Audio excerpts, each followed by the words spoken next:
Yeah, so it's a pretty neat thing. Nice.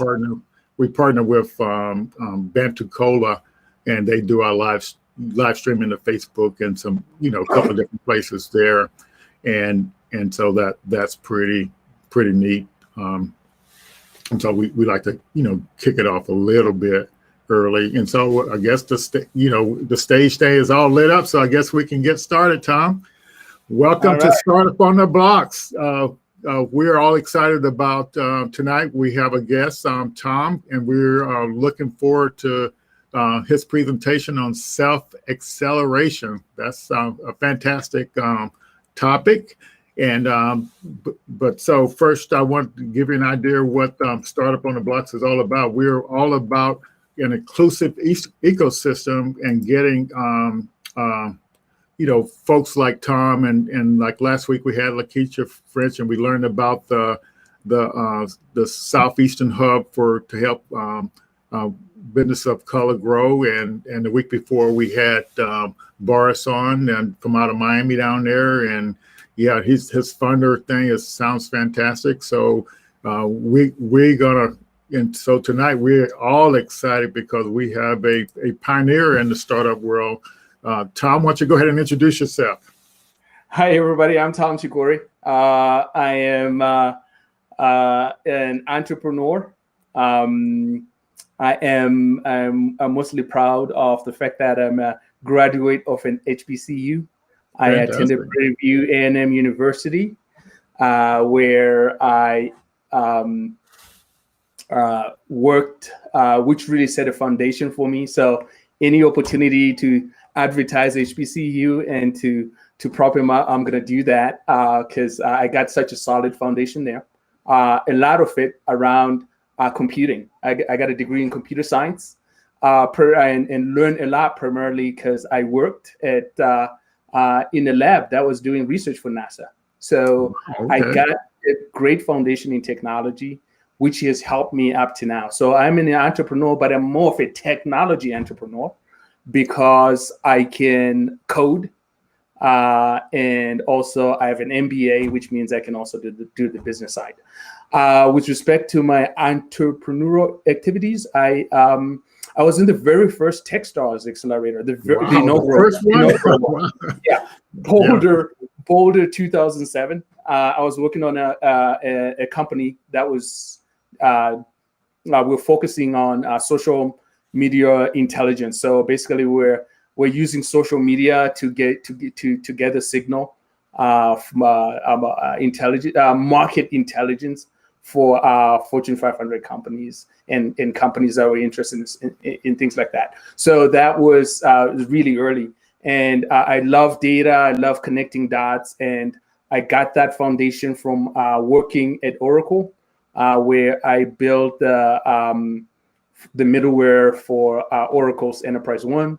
And I was able to do that basically from my foundation from Prairie View A&M University. After my company Filterbox at Techstars, we get an acquisition. And after that, I started my own. I started a program within Techstars called Rising Stars, where the goal was to literally take what I was learning within Techstars and start working with underrepresented entrepreneurs. So we started doing these boot camps, and they were pretty successful. Then I went on and started my own boot camp program called Startups Illustrated, where we met. Yes, I remember that. Boot camp programs, and with that boot camp program, we work with 300 entrepreneurs, 74 companies. We're able to take companies from literally nowhere. And of those 74, I think around 37 we're able to get into the top tier accelerators, Techstars, Y Combinator, that kind of thing. And the remainder we're able to get into accelerators and get some funding. There were some that failed, but that's part of the process. But I think we were really able to set up a lot of the companies way back when. And it's super interesting now when I go to almost every page of every of most venture capital companies, especially the black venture capital companies, I see at least one company that went through our programs. And so that makes me feel really proud. But also that gives me a lot of confidence, right? In that a lot of these entrepreneurs that we were working with at that time were really, they just had nowhere to start, right? So it was literally starting from zero to where they are now, raising millions of dollars, which is very, very, very encouraging in terms of the talent that's out there. There's a lot of talent. It's just everybody just need an opportunity to get into the ecosystem and to sustain themselves. Yeah, Tom, that's I call you a pioneer, but I didn't. You literally let me know you are a pioneer in this space. That's really, really fantastic. The first class of the accelerator program, TechStars, and then that Rising Stars program. Wow, man, that's really, you are a pioneer, man. So what did they do at Paraview to get you all ready for all that stuff? I'm a little jealous there. So it sounds like they did give you a really good foundation. It's HBCUs, man. I mean, so I'm so proud of HBCUs because I wouldn't be where I am without the opportunity, right? Preview had a really strong computer science program, computer science research. We work really closely with Johnson Space Center in Houston. So we had people from NASA coming to talk to us, to teach us and tell us how to write software for space shuttles, right? At that time it was space shuttles and satellite, and really giving us this enormous foundation that when I did my internship, I literally came to a company and I knew more things than people who had been working there for years. That after my internship in my sophomore year, they offered me a job. And those stories are not told about HBCUs. So that's why I love to tell those stories, and I'm just so proud of what's going on at HBCUs. Yeah, and the HBCUs are getting into the startup stuff really heavy now, so that's really, really good to hear. And so we were chatting a little bit before we went live here, and so like you have a lot of experience working with Black and Brown founders, and so what are your words of wisdom for overcoming all these obstacles that are out there for Black and Brown founders? Oh yeah, so words of wisdom. The very first thing that I like to tell people is that we're living at an unprecedented, exciting time in terms of the fact that what the internet presents us. It is a great disintermediator, right? And by that I mean that in the past, if you were trying to start a business, there were a lot of roadblocks that were on your way to do that. You needed to get to the bank to get money to go to do marketing. Even for marketing, you needed to go to an agency. There were just like so many roadblocks for you. And the internet has pretty much done away with a lot of those roadblocks, but there's still some, right? So that's why I am very optimistic and very excited about what the internet offers us right now, because a lot of those challenges are no longer there because of the internet, but they are a fresh set of challenges. Like, how do I get funded? Where do I get the knowledge to participate with something that's in the knowledge economy? You need to have some technology, access to technological knowledge, right? So do you know a developer? So those are new, fresh set of challenges that the internet offers. And so what I'm about is how you can strategically structure yourself in the way you build your startup in ways that you can self-accelerate, right? That's why I like to call my talk as self-acceleration. Okay. Right? How do you strategically get past those barriers so that you can be successful? Right? Yes. Yeah, that's right on. That's really right on. And so, yeah. So no matter what the obstacles are, you have to know how to maneuver and leverage the resources that are out there to keep you moving forward. And so that's definitely a playbook point. There are always going to be obstacles, for you. So you have to learn how to navigate by those through those obstacles and around those obstacles to kind of keep moving forward. Now, so like what percentage of the companies you think you work with, so one of the myths we try to get past is like a lot of our founders, here in Northwest Florida are not technical. So the number one thing, we need to kind of help them, find a technical co-founder to kind of move their situation along. So let's say that's kind of an obstacle. So what would you say to a founder, in the self-acceleration thing that, the connecting with the technical people to help build your product or service? Yeah. So a lot of what I talk about, especially towards the end of this presentation, is about networking.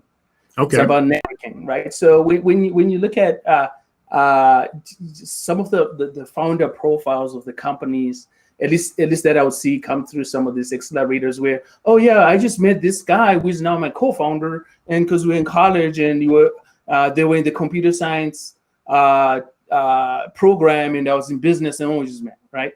So not everybody has that opportunity, but how do you create those opportunities for yourselves, right? First, the cheapest way is to network. So you can find people you can convince that, hey, you know what, write me the app, and then you get equity, or I can pay you, but not pay you as high an amount because I'm still a startup. But once I'm successful, this is what I can pay you later, right? So you're literally kind of leveraging whatever you have access to in terms of a networking, because that's cheaper. And then the next level is just being able to access freelancers, right?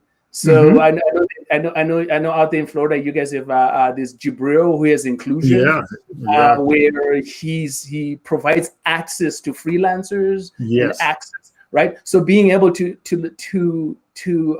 leverage platforms like Jibril's, right, would be great. And then the next level is to hire contractors, and which is a lot more expensive. So where I try to start with people who don't have ready access is that, like, if there's a college nearby, right? Yes. Just go there, try to network, try to talk to some college students, and tell them what you're working on and what you need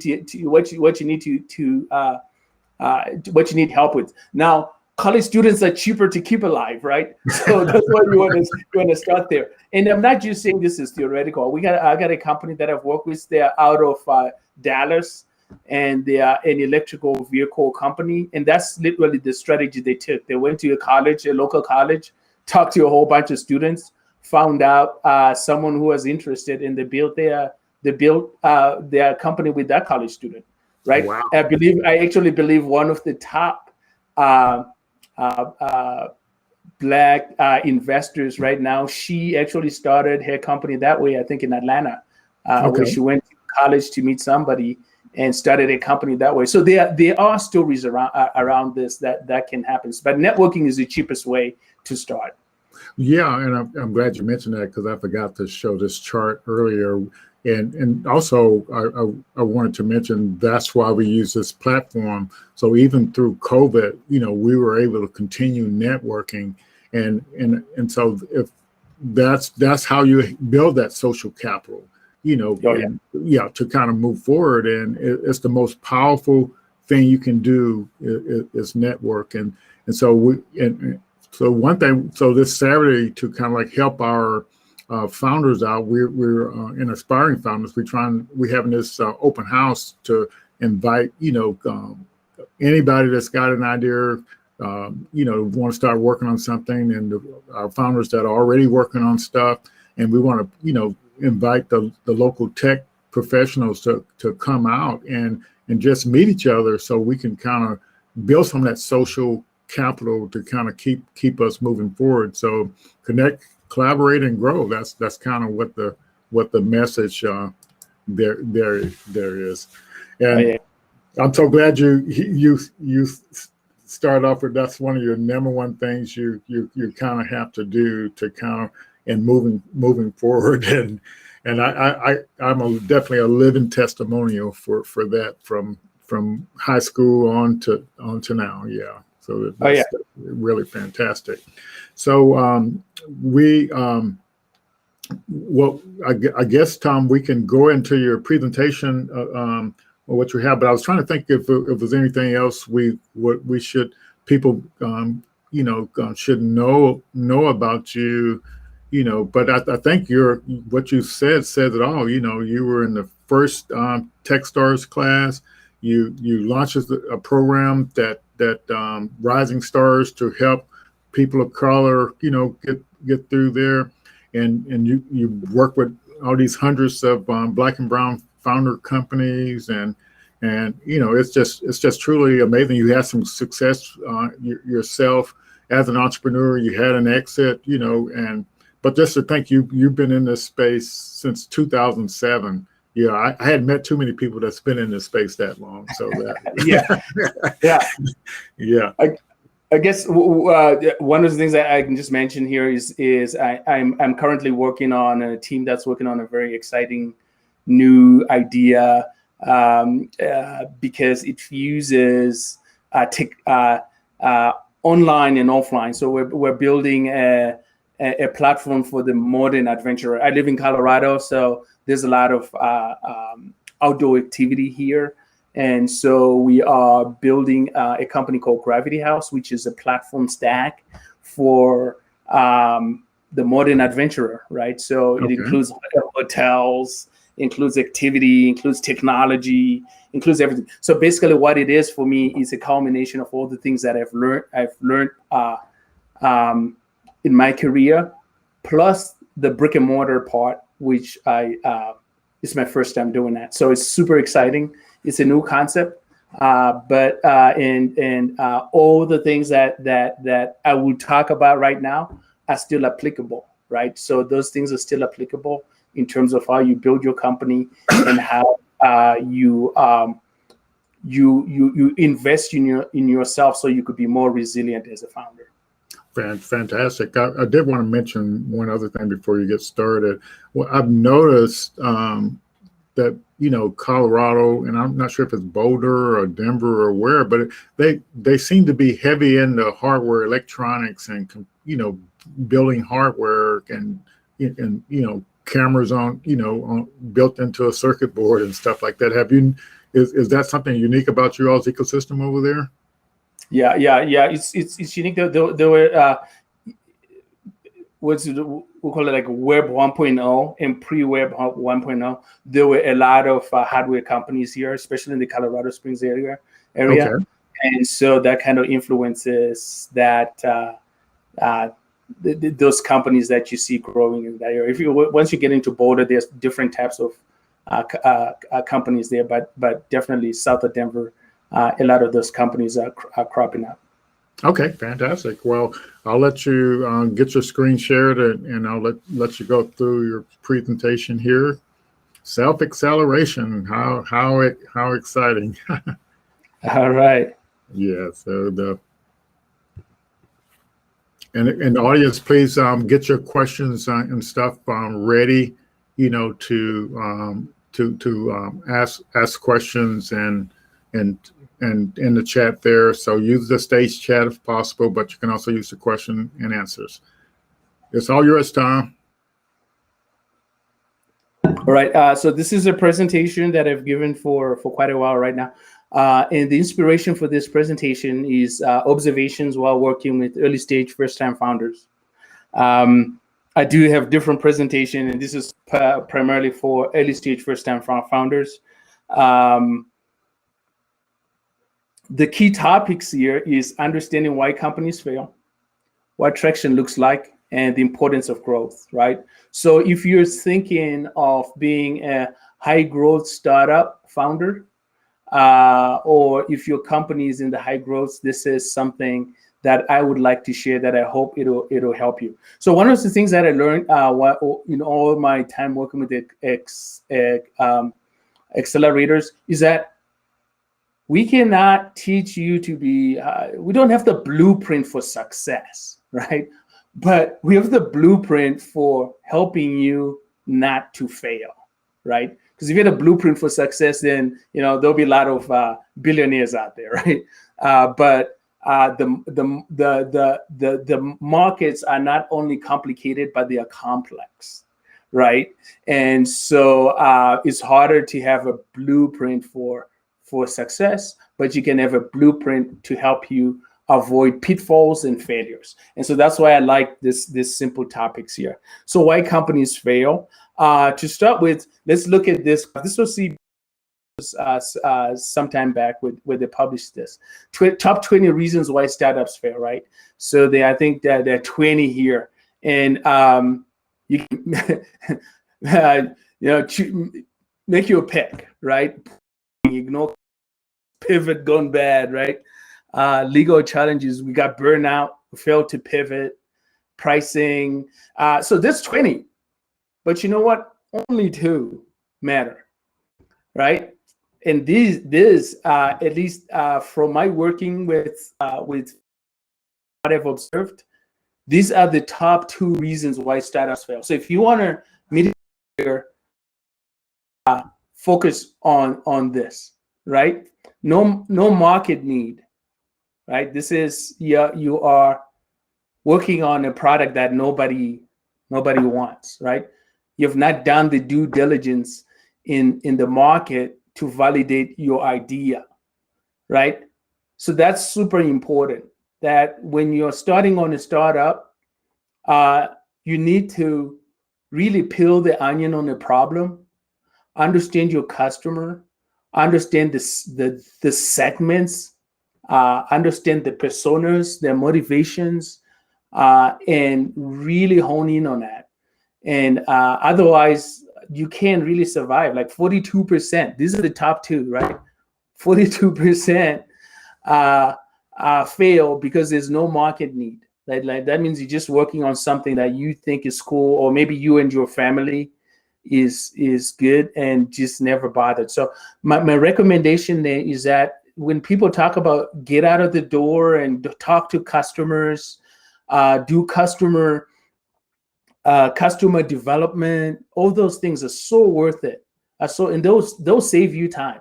And in some cases, at least from startups that I've been part of, like you end up finding that, we really don't need to be focusing on this customer. Instead, we really want to focus on this customer.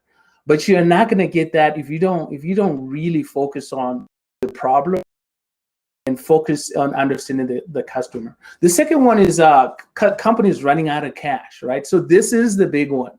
But there's a reason why it's not number one.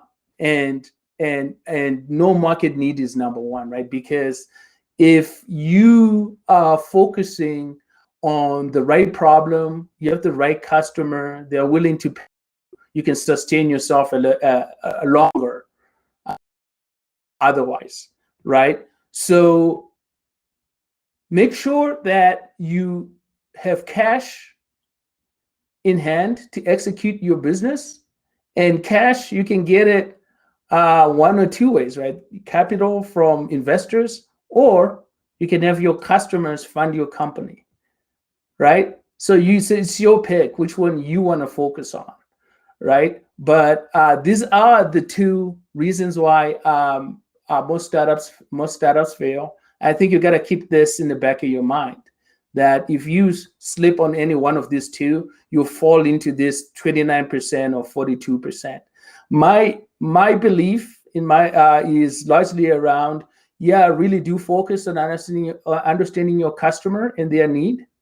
And when you do that, also try to get them to fund you so you don't fall into that second category, right? So start to extract money from your customer as soon as possible, so that you can you can understand them, and you can get to a point where you can build a repeatable, scalable business. All right, so that's why companies fail. Top, I mean, 20 reasons I shared with you, but those are the top 2. So the next thing to understand before you get into startup, like, what does traction look like? Like, everybody, I get this question a lot. What is traction? How many people? How many? Right? So Brett Feld, this is something that you wrote a long time ago, right? For high growth startups, and I'm not. A lot of people have overlooked it, but I've used it as a template, at least to kind of understand, in the mind of an investor, for example, what is interesting traction, right? So here, $0, right? You're working on a product and searching for your first customer, right? So you have not, you're just literally searching for a customer. You don't have a customer yet. And then when you're at $1 to 10K, you finally found something to someone to pay for your MVP, but you got a long way to go before you truly have product market fit. Do not pull on the gas at this point. Stay calm. Keep doing what you're doing. Right? So these are not my words. This is verbatim from Brett Feld. 10,000 to 100,000 K. It's a super exciting time. You're starting to learn what your customers will pay for. You feel like things are actually cranking. If you aren't growing a compounded 10% each month, you don't have product market fit yet.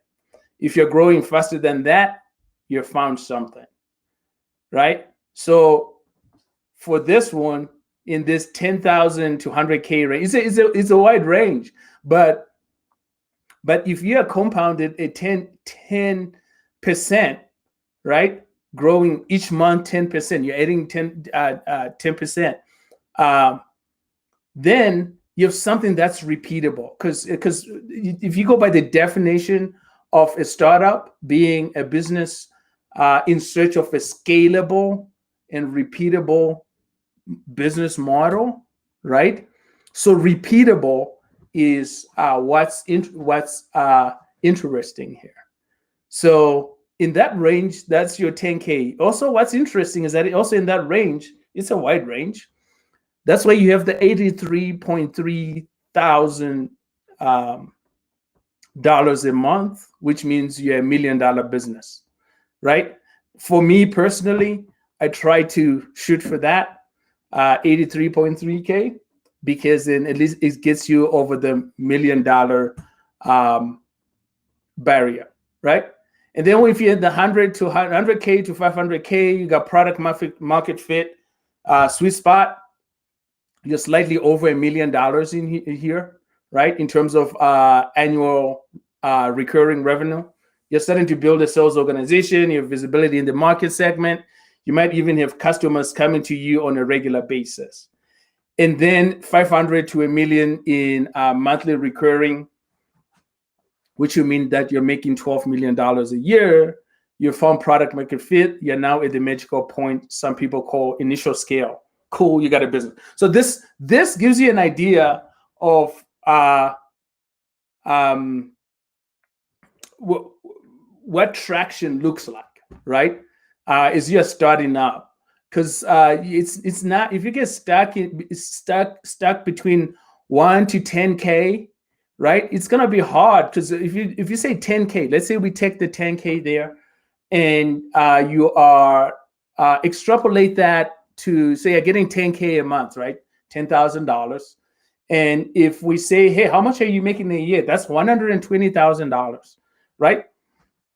And then if you say, oh no, I want to hire somebody, and it's going to be a software engineer, depending on where you are in the company, software engineer from $60,000 to more than $120,000, right?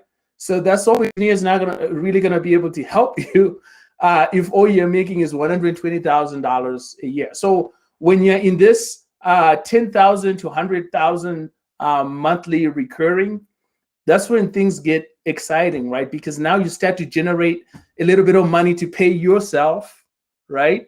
And you and also other people to help you. So if you ask me where should I strive to be, I would say within that 10K to 100K range. It's a wide range, but for me, the number that sticks out in that range is 83.3 thousand a month, because it represents $1 million. And I'm not being, and ask me if there's a scientific reason for that. No, it's just like a mental barrier for me. And that's why I like it. But mostly it's enough money to build a team that can really make you really help you scale the company, right? So that's what traction looks like here. The third thing is understanding growth, right? Growth. When we're talking about high growth startup, like why are high growth startups interesting, right? They're hard, but they're interesting. And I'm going to take this, show you this chart. And this is from Paul Graham from Y Combinator.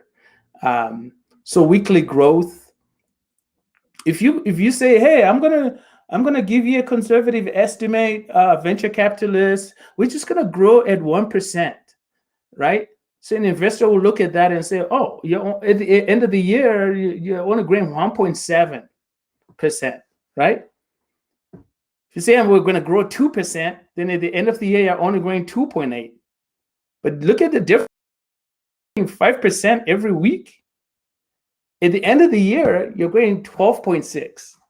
And if you go 2% percentage points higher, 7%, then you get to 33.7 yearly growth. And at 10%, you're getting to 142 times yearly growth, right? And so weekly growth is an important thing to focus on if you are building a high growth startup, right? Even if this is monthly growth, but focusing on growth and looking at it in terms of these percentages brings you a really great perspective on the impact of each percentage point in growth that that you have. And I think we got this one that says if you start off at this is from Paul Graham again. If you start with $1,000 a month, right, and have a weekly growth of 1% after 4 years, you have $7,900 a month, right? But if your weekly growth is just 4 percentage points above that to 5%, then you have 25 million a month, right? Growth is really important, and in especially in high growth startups, we all cannot get to 25 million a month. But in my opinion, it's just important to understand this as you start off, right? That, hey, growth is important. I'm going to strive for weekly growth. I'm going to try and get 5%. For 5%, if I can get, I'll get 4 or I'll get 3, but that's better than not to even calibrate my business around growth. Okay, so that's why it's super, super important. This is just super important to have your mind in a specific space that understands what's traction, what does traction look like? Because if you think traction is $1,000, and here we're talking about, oh, traction is $83.3 thousand a month, that's two different realities, right? So if you have it back in your mind that, hey, I gotta make $83.3 thousand a month, and then I'll be a millionaire, right? At least that's something to strive for. That's a goal to strive for, right? The same thing with the 5%. That's a goal to strive for. And so the way you operate, once you have these types of mental models, becomes very, very different than if you don't know what traction is, you don't know what growth is, right? That's why I like to really talk about these three topics to help founders, especially first-time founders.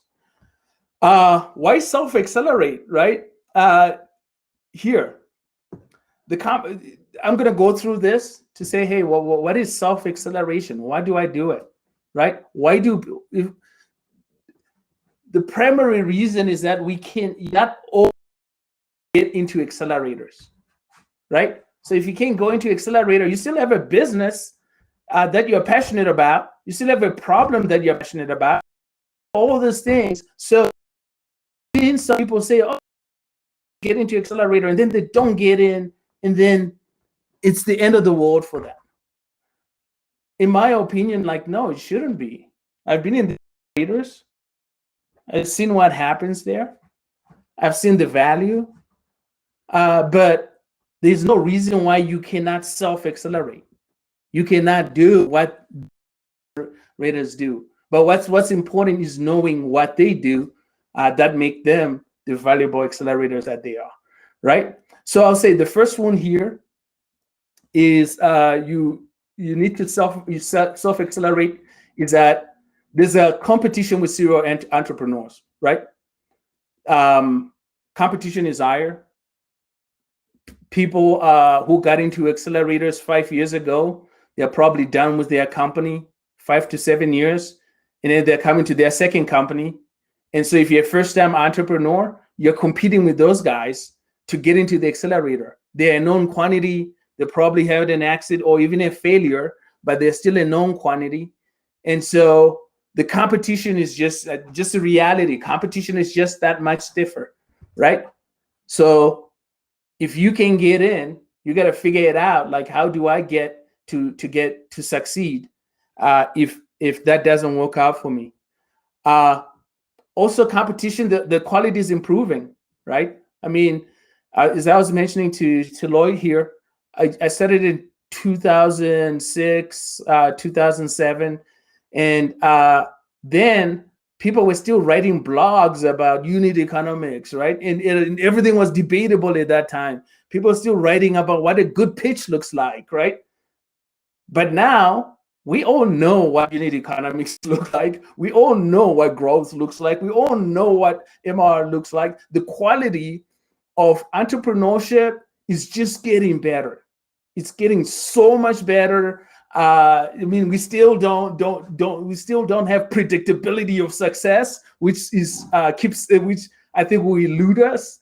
But there's just improved competition. So how do you set yourself up so that you can compete with improved competition in the market, right? And then also there's a 1%, and this is something I don't like.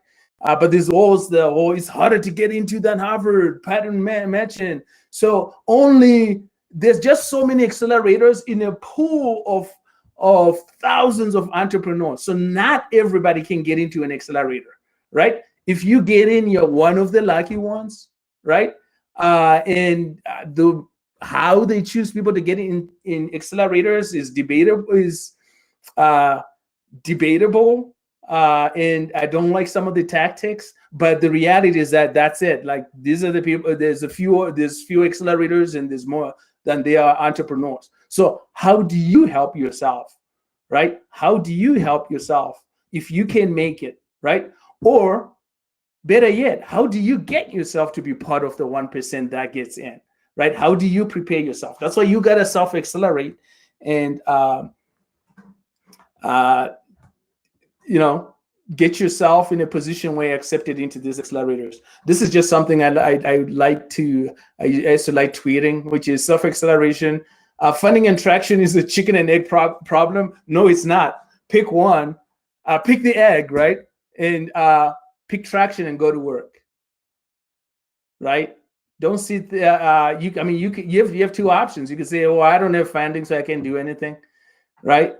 there are some businesses for which, yeah, legitimately you can't do anything without funding because you're trying to, send satellite to space, or you're building the next supersonic jet or whatever, right? But for most people, there are different ways to start your business where you can start to get traction and prove the idea to people so that you can get the people behind you. Now, keep in mind that until you show traction, until you are showing viability, a lot of people are not going to believe in you, but that's fine.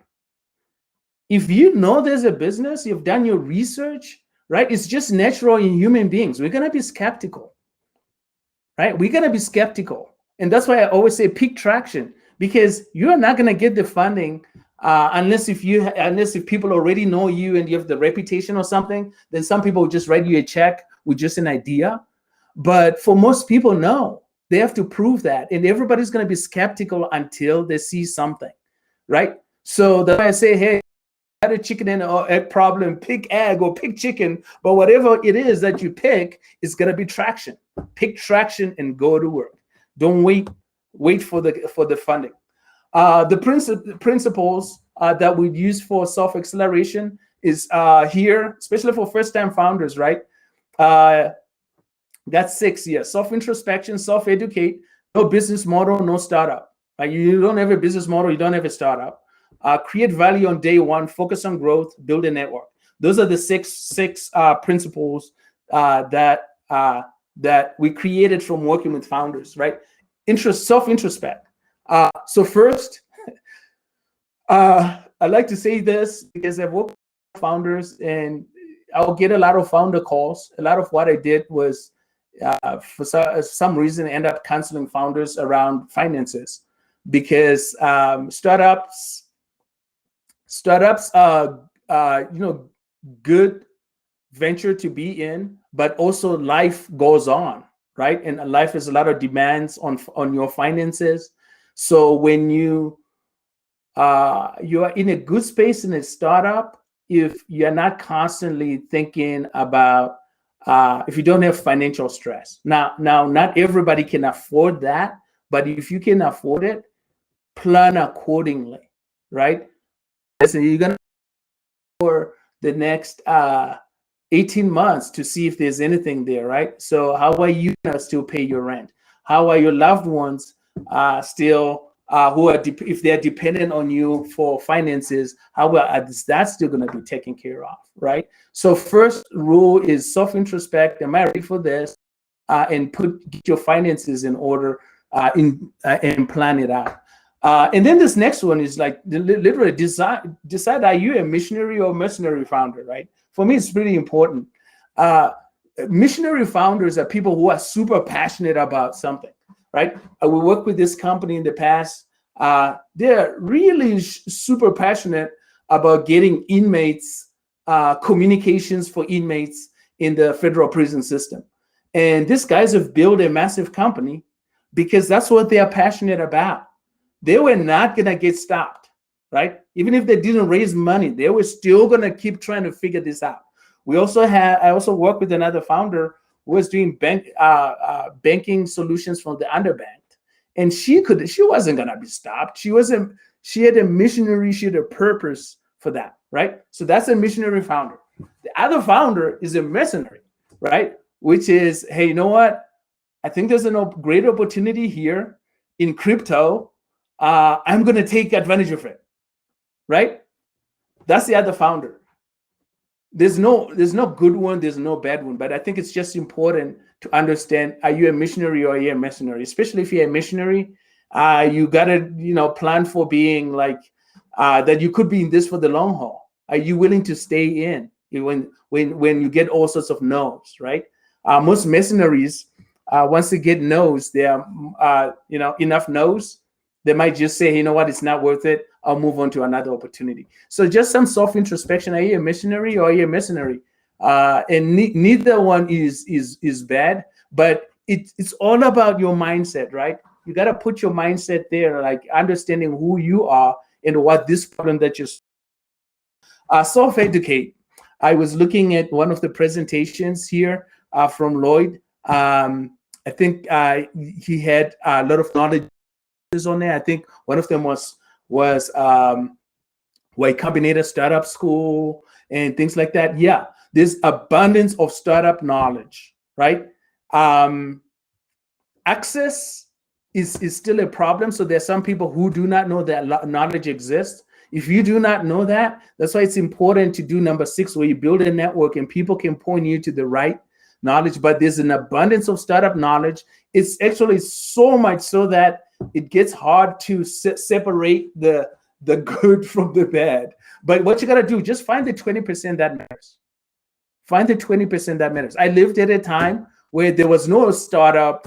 There were just a few blogs here and there. And we kind of had to which were business school books, right? And they were not really reflective of how high growth startups work and things like that. So I've been through that era, but comparing that era and now, man, there's just so much knowledge out there. Educate yourself, self-educate. So when you're in an accelerator, they bring people to educate you, right? But if you're not in an accelerator, this things that people are talking about is still the things that are readily available on the internet. So just go to them, right? And self-educate. Next thing is business model. You gotta have a business model, right? You can't shortcut startups without a business model. No business model, no startup, right? You're not gonna have a startup without a business model because you're not gonna know one, the foundation, the thesis of your business, and 2, once you start operating, you're not gonna know which knobs to tune in order to get your business to work better, right? So you are not really gonna have an operating manual or dashboard for your business, right? Every aspect of your business is traceable to the business model. If there's some aspects that are not traceable to a business model, you have a problem, right? Every aspect is traceable to a business model. And so when people show you a lean canvas, fill it in. It's a very, very great experience for founders to try and fill in a lean canvas, especially when you have 5 customers and you got to do 5 of them and then realize, oh, you know what? I only need 1, right? No need to do the lengthy business plans. Lean canvas is great. 30 minutes of your time, if not less, depending on your confidence in your business. But what that canvas does is that when it goes wrong, you can literally circle it on that lean canvas and know, like, marketing, or is it my problem, or is it my solution, or are we not making money because our costs are too high? All that is traceable to that business model. Create value on day 1. Don't delay value delivery. If charging, charge on day 1, right? And that's super important because a lot of us don't want to charge. We're like, we'll charge later or whatever. And then what happens is that the day you start to want to charge 6 months after you've been in this business, you realize nobody wants to pay for it. Well, you could have known that 6 months ago, right? You could have known that 6 months ago. So you've just wasted 5 months, being afraid to understand that not to be disappointed, right? So as an entrepreneur, you're going to be disappointed, right? You're going to be disappointed. It's what you do with that data, what you do with that information. So don't be afraid. Don't be afraid to go out there and ask people if they'll buy your product. Don't be afraid to hear the bad feedback, right? 90% or something like that of startups fail, right? And we end up hearing about the few, and then we think, oh yeah, everybody's successful. No. But it's what you do when you have a plan and you get in the ring and you get your first punch and you realize, like, wow, my plan is not going to work, right? It's what do you do when you get up? What's your new plan, right? And usually you actually get better plans by doing things like, hey, deliver value on day 1, charge on day 1, and get a sense of what customers will pay for. Focus on growth, growth. If you're gonna be a high growth company, focus on growth. Like I was saying earlier on, I was showing the monthly recurring chart. Is very important. Set growth targets. Growth is a forcing factor to refining your business model. Because when you don't hit your 5% weekly growth, you're going to ask yourself, why are we not hitting 5%? Right? Oh, is it because our value proposition is not right? Is it because what we thought was a competitive advantage is really not a competitive advantage because we bought it instead of building it? Right? Is it so? When you put those KPIs, the key performance indicators that are growth related, will really help you. And then lastly, build a network. Don't walk the journey alone. Assemble mentors, advisors, connectors, and create meaningful relationships. Value of personal network outlives your current company. All right. And if I'm to tell you, like, the biggest benefit I got from an accelerator is the network.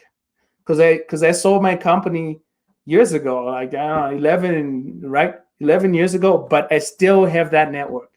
That if I want to call somebody and say, hey, you know what, I'm looking for a developer, they'll get me a developer. If I want to looking for funding and say I'm looking for investors who might be interested in this, people will point me to the right direction. So build this network, this meaningful relationships. Networks, accelerators actually have these artificial networks that you can get in because they're already created, right? But if you are not in an accelerator, how do you self-accelerate? How do you create your own networks?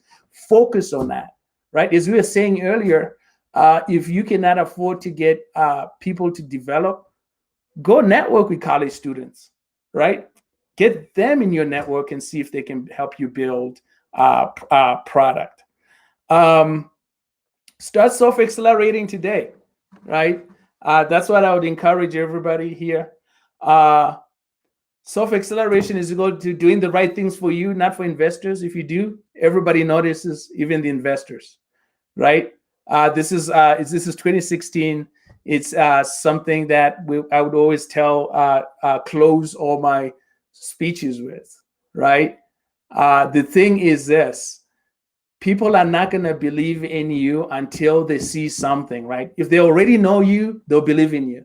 But until you show them something, people are not going to believe, right? I was watching the NBA playoffs, and I was watching Ja Morant, right? And reading his story and seeing the kind of player he is. But he had to prove himself for us to believe that he's a great player, right? And it's the same here. Like, you got to prove, and the way you prove it is to go out there, build your business, get some traction. And when you do that, we'll all notice, and we'll say, you know what were you trying to tell us again? How can I be on your deal? How can I help you? Right? And that's just the reality. And with that, that's my closing. Any questions? All righty.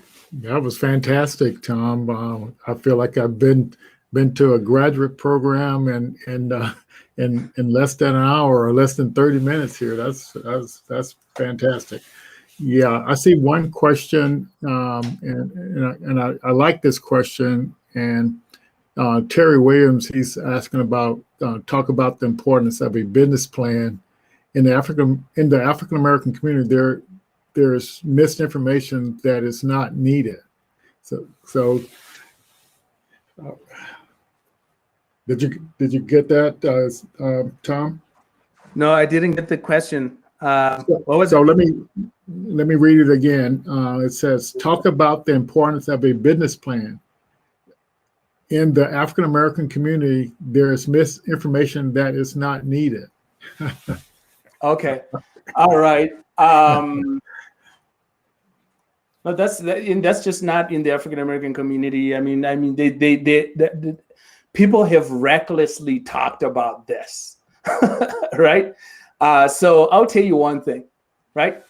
When you are looking for funding, and when you go and sit in front of investors, they're gonna go through due diligence where they're gonna literally pick your business apart in the same way, and you gotta be prepared with the same amount of information you would have in a business plan, right? So that's the reality, right? There's no shortcut to understanding your business to the most minute level, right?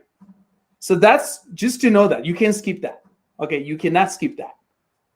But what has changed is the documentation, right? Because you got investors who are not the same as, let's say, if you go to a bank. If you go to a bank, because there are fewer people who are going there to ask for money, they want a business plan because they have time to read it, right? But with investors, they have so many people coming to them asking for money, and the investors have talked about, oh, come with a really short pitch so that I know. And then the pitch is an introduction to your business so that I know if there's something there. And if there's something, then we can go into longer discussions. But the more you progress, you end up at a point where they're gonna need the same amount of information that's in the business plan. So my talking points are this: is that the business plan is a document, right? It's the documentation, right? And investors are saying, "Mo, don't give me a 30-page document. I won't have time to read it." That is true. So yeah, so do focus on your pitch. But as you create your pitch, like if you guys have watched Shark Tank, right? People pitch, but then they get asked these questions that show us whether they have an in-depth knowledge of their customer, their unit economics, their market. Like they're asked business plan type of questions, right? So you should understand your business at a business plan level, but you should document it at a pitch level. That's the way I put it, because there's just no shortcut to skipping understanding your unit economics, for example. There are some things that have been done away with, for example, which is, we're living in such a fast changing world. So don't give me like 5-year projections, because things are changing so much. Give me something that I can wrap my head around. So those aspects of business plans, having these spreadsheets with 10-year projections, yes, maybe take that out. But doesn't mean you understand your business, your market at a business plan level. You just need to document it at a shorter document because of the quantity of people, and also just kind of like our time span now, right? The microwave takes too long for most of us, right? Yeah. Well, great answer, Tom. Yeah, that's I think the confusion too. If you go into the bank, yeah, maybe the bank wants a business plan, but if you're doing a startup or pitch competition, they're not going to ask you for a business plan. They're going to ask you to answer some questions that may be the same type of information in the business plan. So I think you did a really good job on answering that. But the other thing about a business plan, what you typically are looking at too, you're trying to de-risk your business for the long run and think everything out. But in the startup, you're doing experiments. You build, measure, learn stuff with the lean canvas approach and lean startup approach, and so it's a different animal. Yeah. Oh, that is true. That traditionally, and I know when I did my MBA, like I wrote this like 45-page glowing business plan, right? And it just seems like it's set in stone. And then you get into the startup world, and they're telling you, well, you got to do 10 experiments. You know what I mean? So if you've written a 45-page document, right, you can't do that for every experiment. Right? Yeah. And nothing is set in stone because things are moving faster. But your level of understanding of your business, right? There's the operational side, right? And the understanding side. So your leverage of understanding for business should be at a business plan level, but the way you're executing it is not needed for documentation purposes.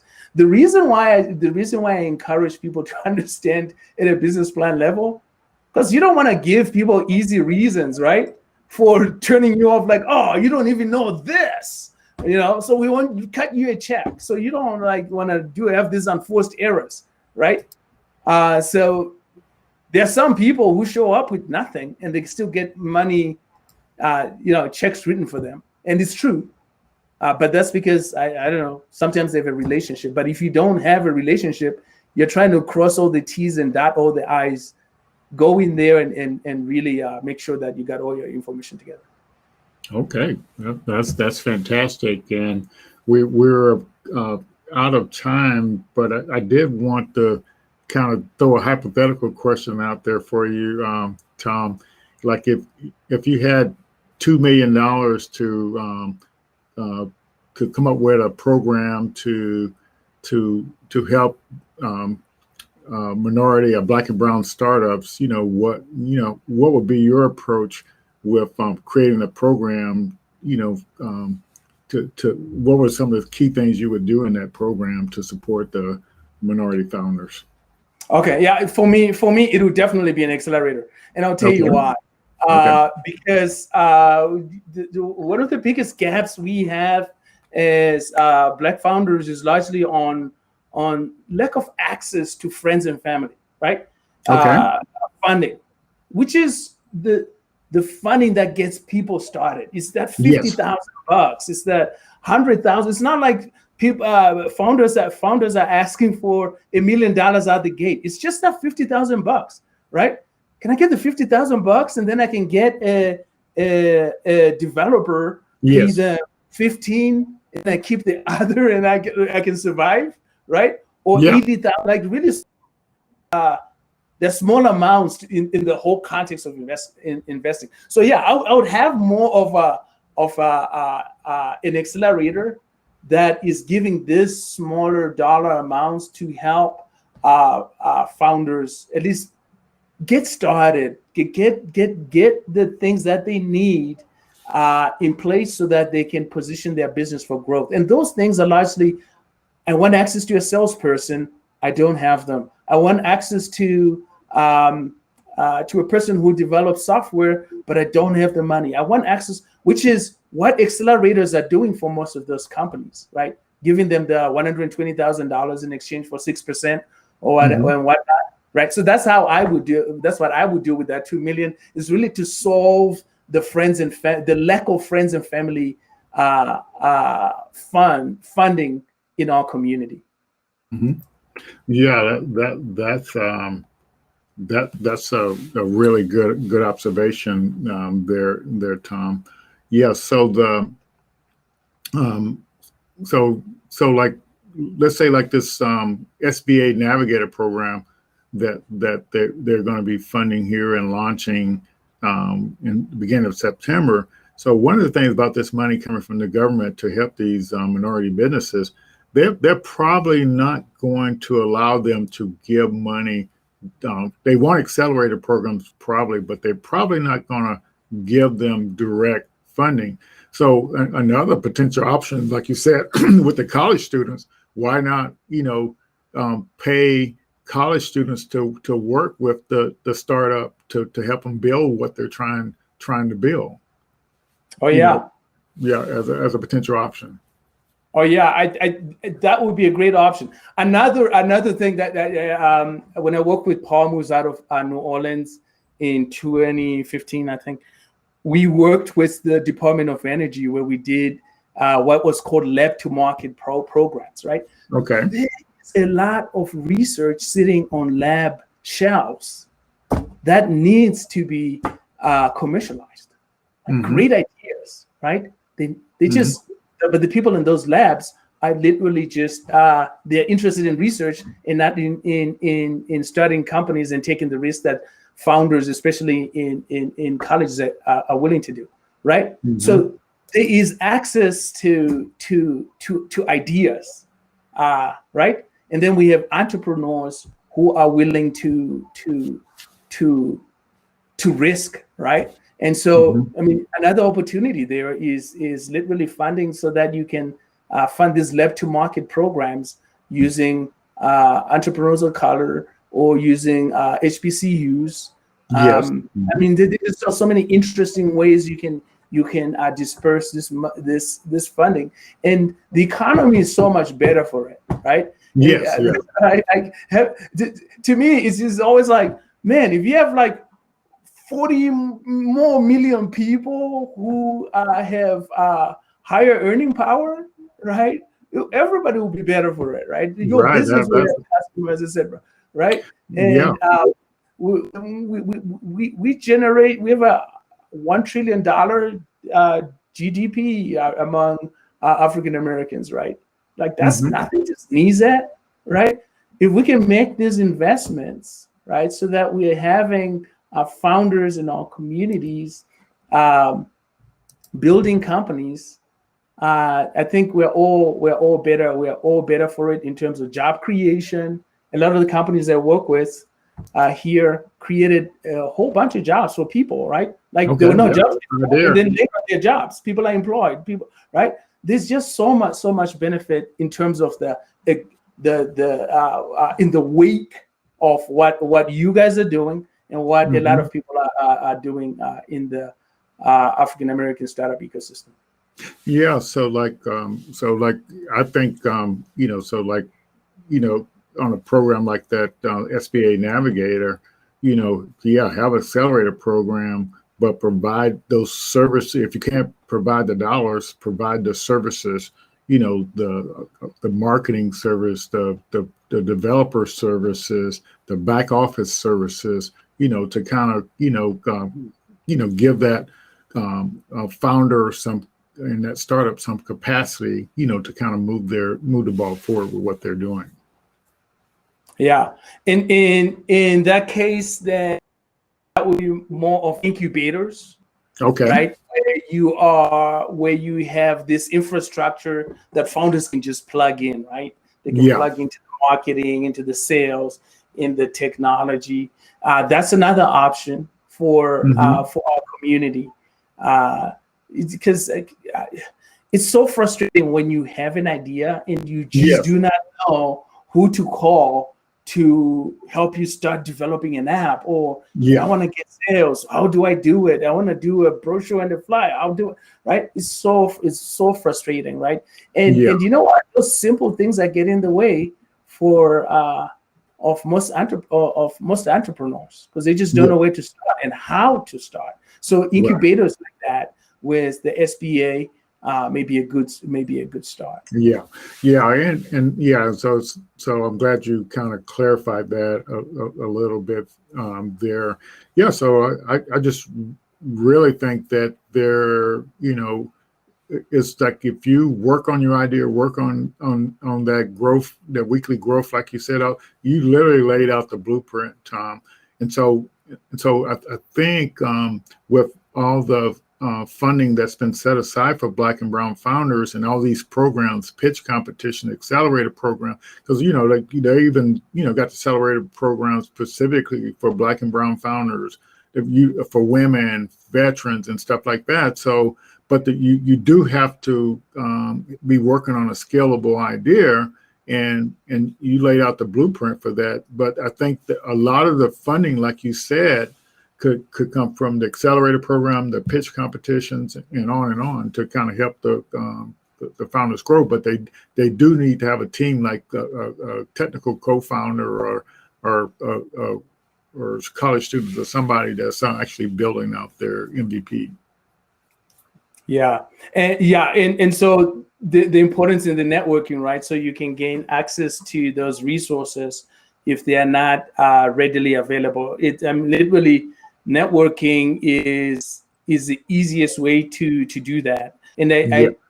I say easiest with some Mhm. reservation, because sometimes it depends on where you live. You just, because I work with founders who literally would move to New Orleans, Yeah. and because wherever they where they were, there was just nothing, right? Like Yeah. they would read all about networking, go find this person, but then there was just nowhere where they look around them. Actually, one Yeah. of the most interesting startups that I work with is Pigeonly, right? They Yeah. moved Yeah. from Yeah. I still hear a lot about them. yeah, Yeah. they moved from Tampa. They called me one day. They moved from Tampa, And then they said, hey, Tom, should we go to New York or San Francisco? And I was like, it's up to you guys. So, right? So they went to San Francisco and they got the network and they're raising money. And now they employ a lot of people. They're based in Las Vegas, right? Yes. But they had to make that move in order to get to a place that would enable them thrive, build a sustainable business, right? Yeah. But not everybody can do that. Not everybody can. Right. The fortunate thing, man, I kind of use these words with reservation. The fortunate thing right now is that I think we are more. There's now like virtual networking, which wasn't there like a year ago. Yeah. So now you can start to tap into that and build your network virtually, regardless of where you are. But it's not going to be easy for everybody. You're right, Tom. Yeah. So yeah, I definitely want to thank you for coming on tonight. I'm telling you, you actually shared a lot of wisdom tonight, and our audience and the folks out there on Facebook are going to be pretty excited about it. And I guess they're trying to kick us off. So. No. Yeah. Oh, yeah, it's been a pleasure. Thanks for inviting me. I'm always passionate about talking about all this, and I'm always, ready to work with entrepreneurs. Fantastic, Tom. Yeah. And so we'll keep in touch and let you know what progress we're making. Thanks, Lloyd. Thank you. Bye-bye. It's been a pleasure.